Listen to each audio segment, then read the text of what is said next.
Hi, folks. I'm so excited to be here. My name is Nina Perez. I am a early learning campaign director at Moms Rising, Mamás con Poder.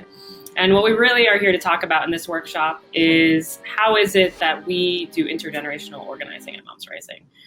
Particularly, we're going to focus a little bit on the babies and toddlers because there's some specific barriers that mamas with babies and toddlers have always faced, and that we've just had the fantastic pleasure over a decade at Moms Rising of really thinking about how is it that we make spaces, even offices in Congress, really supportive to moms as we move forward in our work and our labor. So I am going to start with just setting the stage and talking a little bit about myself. I think when we talk about story sharing, when we talk about organizing, it's so important to create this space where we talk about how we've done it, create this space of just understanding what it means. Usually I do this workshop with more folks, but since it's a micro workshop, it's just me, so you get to hear my story. But I actually was not a mom when I started to do this work with Moms Rising, and I found that I thought I had it covered, right? So I'm going to share a moment where that was really difficult for me in organizing as a mom, and then I'm going to share kind of a success story.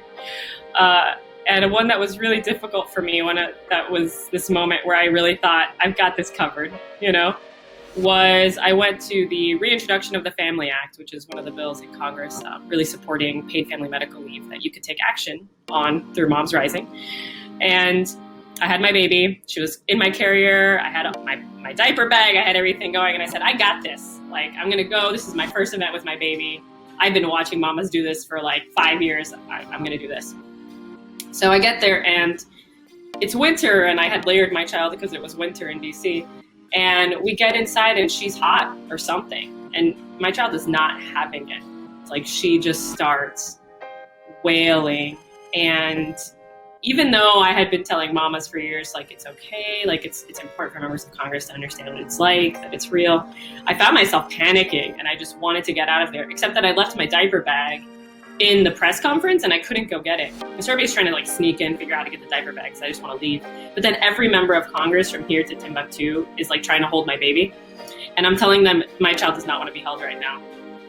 And I had this fantastic picture of my daughter and Congresswoman Presley, just newly in office, just grabs her and is just so ready to love on my child. And I'm like, oh my God, this is so amazing. And then my child immediately starts to scream right in her face.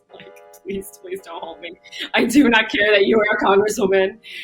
And my colleagues are taking pictures because they're like, you want this picture? And all it is my child just screaming directly in her face. And she's trying to hold it together and to soothe her. But I was mortified and I just booked out of there as fast as I could. But the learning moment there is that actually we had these fantastic conversations with these, because my baby was there despite, this just not being what she wanted in life right then and there. We were able to have more conversations with these members of Congress. So even though I was mortified, it ended up being a really, really powerful moment. But I realized even then that I was there's more that could have been done even for me to be supported in that moment, which is actually where this workshop came from.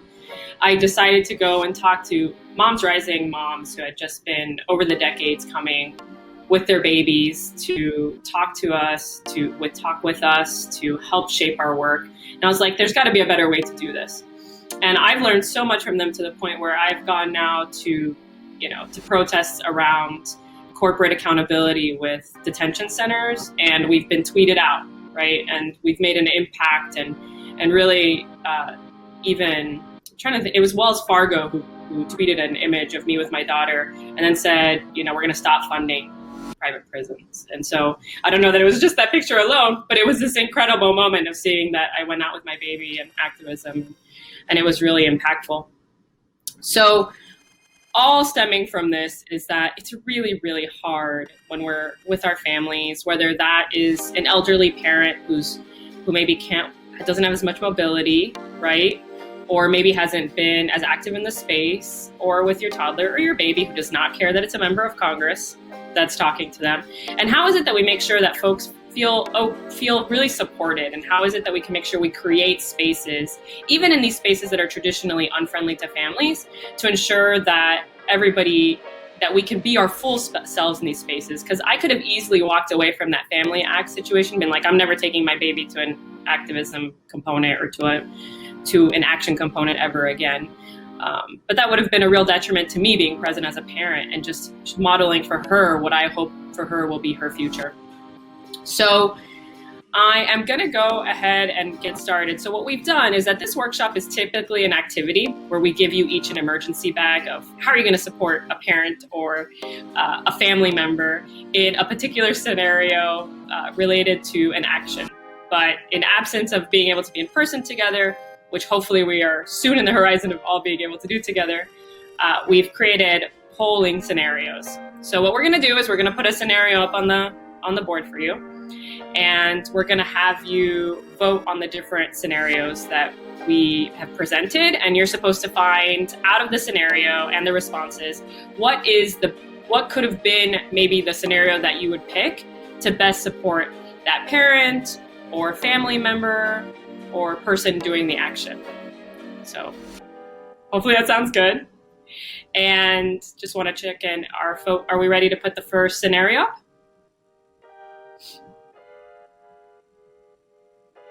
Maybe not. I'm going a little faster because it's just myself. So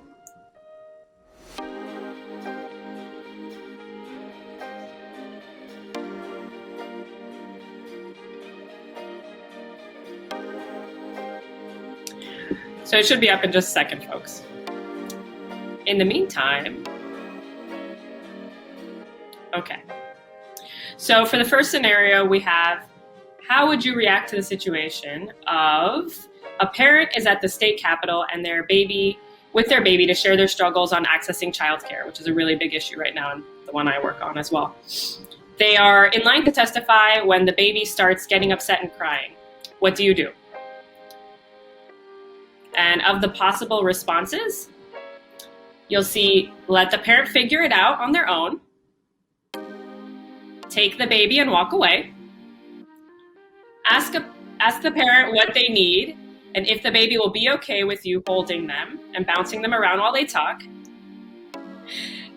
And then the last one is pull the parent from the program entirely. So I'll give folks a chance to respond.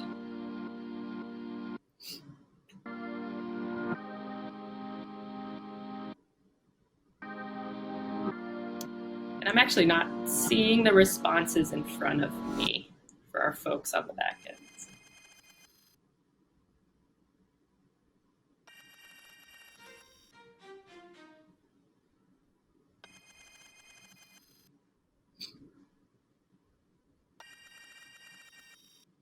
Okay. So I'll talk a little bit while I'm waiting for you all to go ahead and put in your responses. You know, some of these are facetious, but some of them are things that have actually happened. So you may look at these responses and say, absolutely, this is the thing you should do. But you'll be surprised how many people do some of these other pieces, even not at Moms Rising, but I've actually seen it happen with partners and folks in the field where then I've gone back and said, maybe you shouldn't do that next time. Let's have a conversation about that, which is why we do this workshop, right? Because not everybody's used to being around kids. Not everybody's even used to being around elderly folks, our elders. You know, it seems so natural when you have intergenerational families and you're used to doing work in those spaces.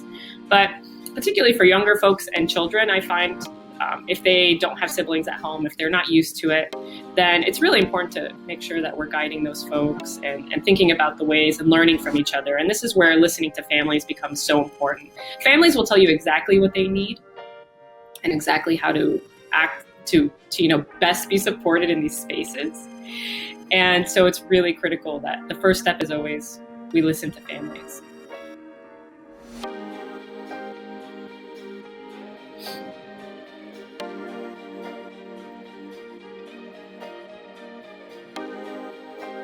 Okay.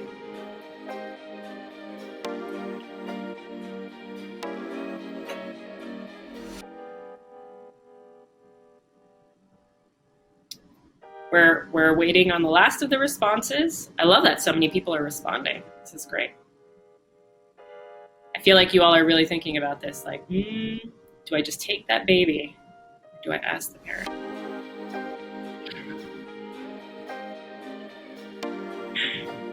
I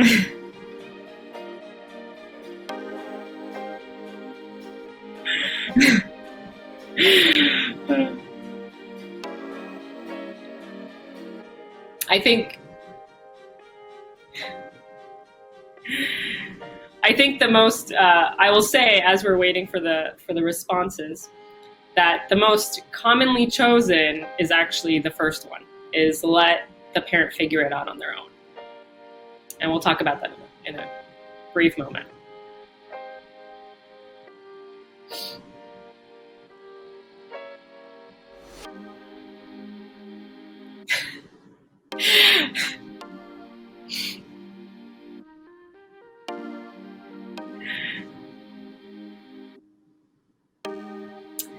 And the correct answer is,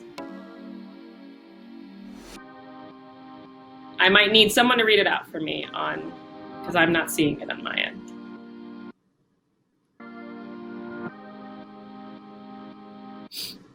My correct answer. So my correct answer is, ask the parent what they need and if the baby is okay with you holding them and bouncing them around while they talk. I kind of preempted folks with this. So when I had my experience, people just wanted to take the baby from me. My baby does not like to be taken away from her mother. You should never, never, ever take someone's baby and just walk away. And I can't tell you how many times I've seen this happen, not just to myself, but to other moms.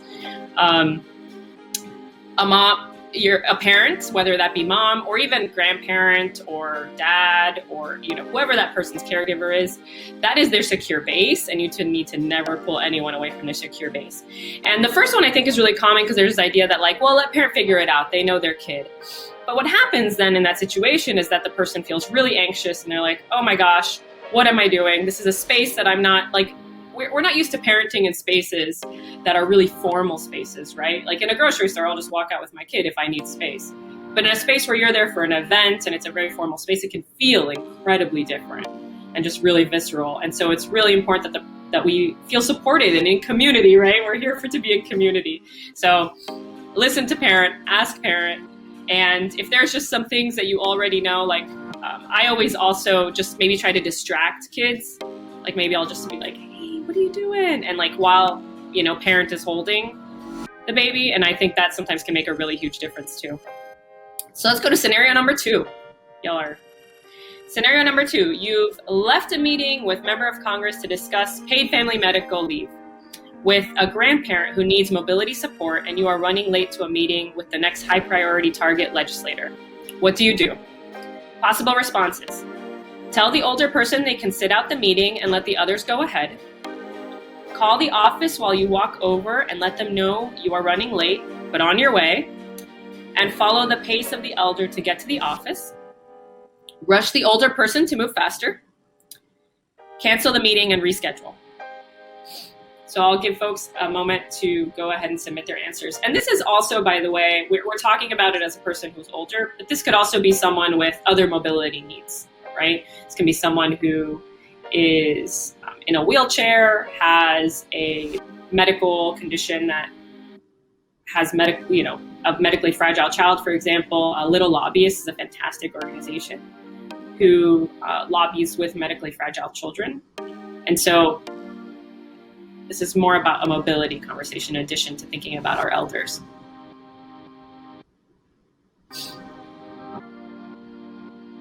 And I think it also works as folks are filling in their responses. I always feel like this also works with toddlers, because my child moves fast when she wants to, that's for sure. But then I gotta cart her and try to run places. But there will be a point where that's not gonna be an option for me anymore. It was a lot easier when I wore her. But as parents can say, there's a certain point where you're trying to move them and move at the same time. And I don't think folks know this, but it's actually really hard to get strollers into Congress. So I think a lot of folks, one of the things that you'll see in one of the documents that we share about parents advocating at the Capitol, the things that our parents will say more and more often is thank you, thank you, thank you so much for warning me that I cannot have a gigantic stroller in Congress. Because they actually won't. It's actually really hard to get through security, but also just very hard to cart around. And so we always recommend things like umbrella strollers or folks to wear children if they feel comfortable with that, and children are younger.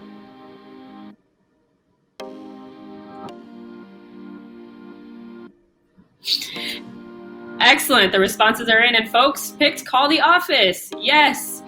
And this is another one of those situations where you'd be surprised how many times I've heard people just cancel a meeting because they're running late. And more often than not, when you call the office, they will absolutely just tell you, okay, that's fine. We'll move some things around. Maybe you'll have to meet with a legislative aide if you were going to meet with the senator. But it doesn't matter. Your message is still going to get across. And you want everyone there to make sure that they can speak their truth, tell their stories, and advocate for the issue that they're there to be. You don't want to leave anyone behind and tell everybody else to go forward. You want to make sure you got everybody there. We're here together to do this together. And so you want to make sure you put your folks first. Scenario 3. Okay, so this is one of my favorites. This is just the responses. What we normally do actually is have people create their own responses in the activity. And this is always my favorite because the creative things that come in. So if you'd like to, in the comments, add your own options, I would love to hear them. But scenario 3 is a parent or caregiver is at a big defund the police march and gets stuck in a big crowd that isn't moving. Suddenly, the toddler that is being potty trained needs to go to the bathroom. What do you do? Possible responses. Ask the parent if you can open the path towards the bathrooms based on the map you pre-created. And let the parent know you have extra t-shirts for changing and some wipes that you brought in your emergency bag, just anticipating these potential situations. Let the child pee themselves. Walk away and give the parent time to take care of it. Laugh out loud at the hilarity that is parenting and give up.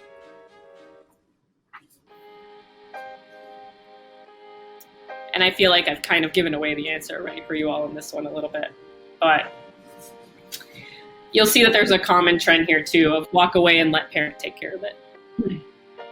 This is always a really tempting one, I think, for folks in particular who are not used to the magic that is soiled children. I feel like as a parent, one of our superpowers is that you get very comfortable with poop and pee and vomit, and nothing phases you at that point. It's just if I can function in the world after my child has just completely soiled me, I can probably go testify in front of Congress.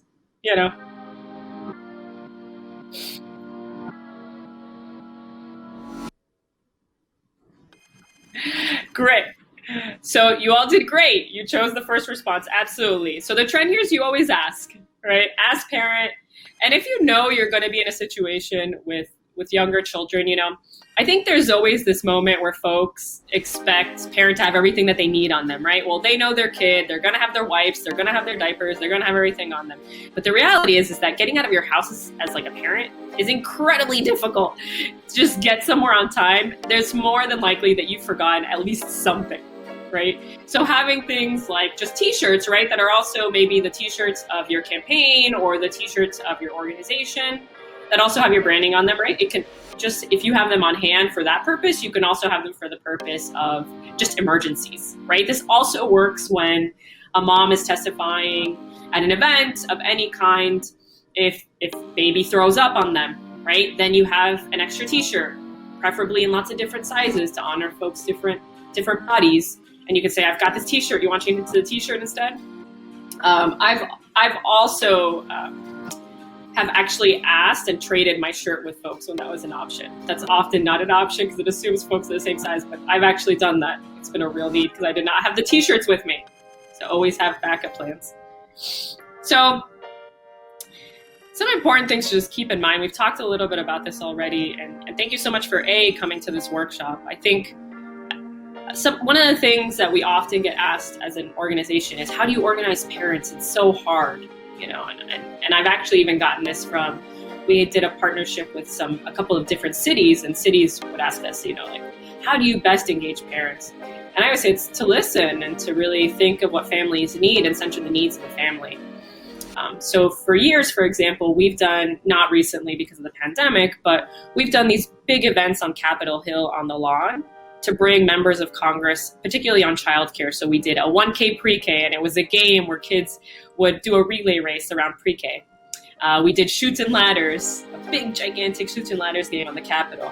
And the reason we do those events are not just, the media does love them and those things are true, but the reality is to center families. So if you build it in a way that's actually friendly for families, a family knows that if there's a Chutes and Ladders game or a 1K pre-K, right, that their child is going to be able to play, that their child is going to be able to be their full selves. And then it also allows parents to be their full selves. And you have members of Congress come to them. So we talked a little bit about office visits for members of Congress, but I always want to encourage people to think about, instead of centering, the elected leader, whoever that be, whether that be a governor or a municipal leader, which is always our temptation, right? Like set the meeting at their schedule, like they're this important elected leader. But rather, instead, center the families and say, you come to them. And then they're going to have fun too. I mean, I think we have like Debbie Weiserman Schultz having played hula hoop. We had Senator Kane, who just volunteered to play harmonica for the kids. And so this is also just fun for the members of Congress as well, and for the elected leaders, whoever they might be.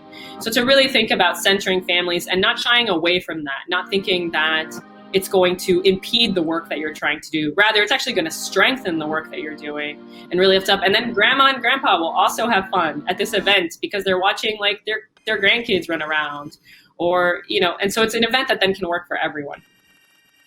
And really the theme here is families come first, and so people often say to me, well, I provided childcare.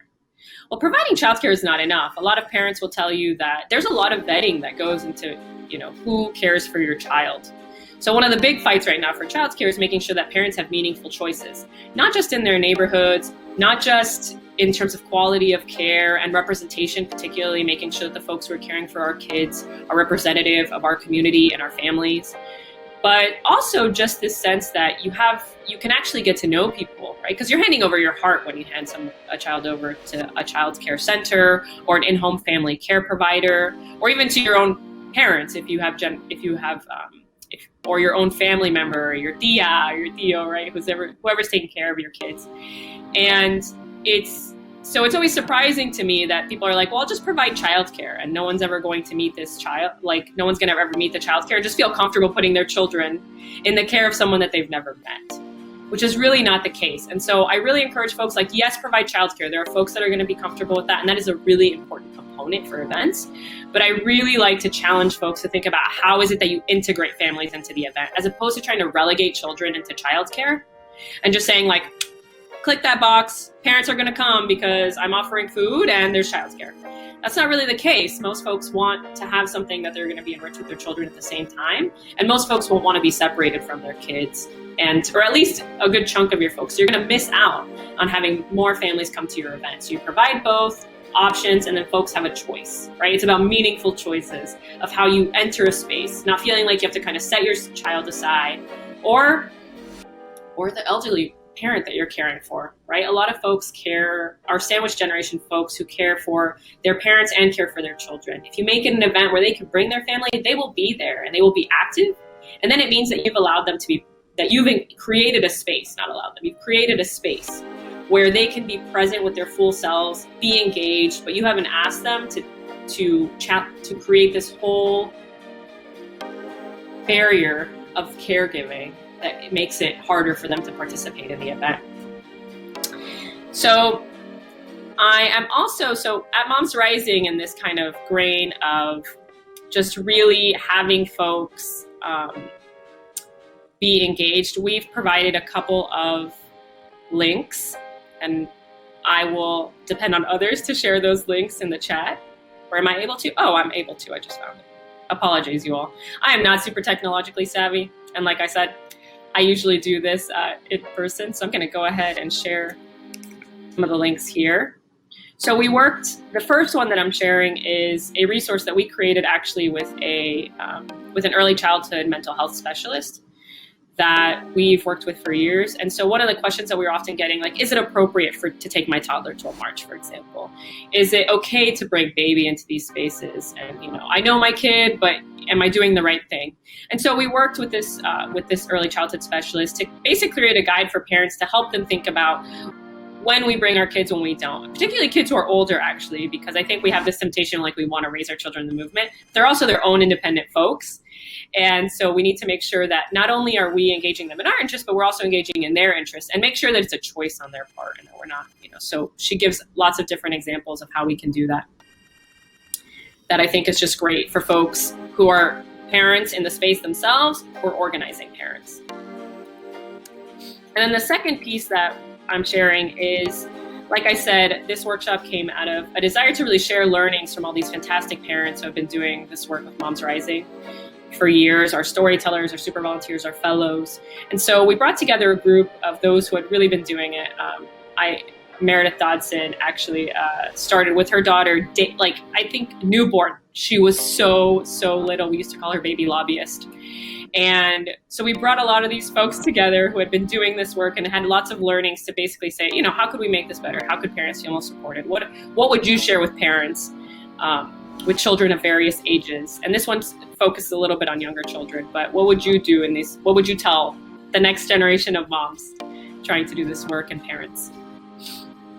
And then the last one is our Keep Marching Advocacy Toolkit. Moms Rising has Keep Marching circles that are self-directed opportunities for folks to engage more deeply with Moms Rising. I'm sorry, I'm about to sneeze, folks, on video. That's really disgusting. Oh, no, I'm not. Okay, so these are options for folks to self-create and self-direct at Moms Rising, and we have Keep Marching circles across different states in the country. And so I've included the toolkit in there because it also just includes great advocacy tools and how to advocate locally, how to organize. This is probably an old hat for many of you who are on this event, but I'm sharing it so that folks have more information, have the resource if they'd like it. And I'm just really honored to have been here. This is a topic that is near and dear to my heart, not just because I'm a parent myself, but because I feel like this work cannot happen if we're not doing it with families. Families know, we talk about often those closest to the pain are those that are going to have the best solutions. So we have to make sure that those who have the best solutions, which are families, for these issues most impacting families, are there and feel supported doing it. So if folks would like to reach out to me afterwards, would like to know more information, my email is Nina, Nina, at momsrising.org. Again, that's Nina, Nina, at momsrising.org. And we also have some of these, we can translate these materials too. We haven't quite yet, but if folks would like these materials in Spanish, we are happy to do that as well. And if you'd like to follow Moms Rising, you can follow Moms Rising on Twitter at Moms Rising or at Mamás con Poder. Mamás con Poder is the Spanish language community at Moms Rising. So we also have content in Spanish. And you can also go to momsrising.org, mamasconpoder.org. And same thing, we are also on Instagram and we are also on Facebook. And I believe now we are also on TikTok and YouTube. We are everywhere. We are basically our own media outlet in addition to being a grassroots organization doing all things. We also have a podcast, so you're welcome to check out our podcast as well. You may even sometimes see some of my colleagues on there or me on there. And we just recently had a great Mother's Day episode with moms in Congress who have really been leading the way. So thank you so much. I hope to hear from you all in the future.